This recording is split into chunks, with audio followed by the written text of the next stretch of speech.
Hello everyone and welcome back to another tutorial from Finance for Beginners. In this video, I'm going to show you how you can log into your existing account on the Bitrue crypto exchange platform. So let's get started right away.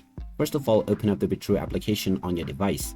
And once you are taken into the homepage, tap on the login/sign up option. This will take you into the login page where you will be asked to enter your email address or your phone number.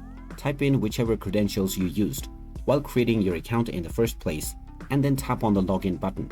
In case you created your account using your Google account, you can also tap on continue with Google. Once you proceed forward, you will then be asked to enter your account password. Just type in your account password that you have set and then tap on confirm. Finally, you will be asked to enter the 6-digit verification code that has been sent to your inbox or your SMS. So check your inbox and you will find this verification code. Just copy this code and paste it within the verification box.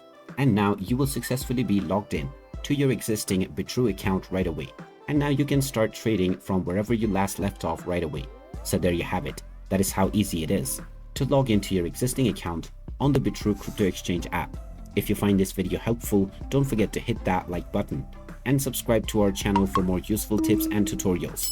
Thanks for watching, and I will see you again in the next video.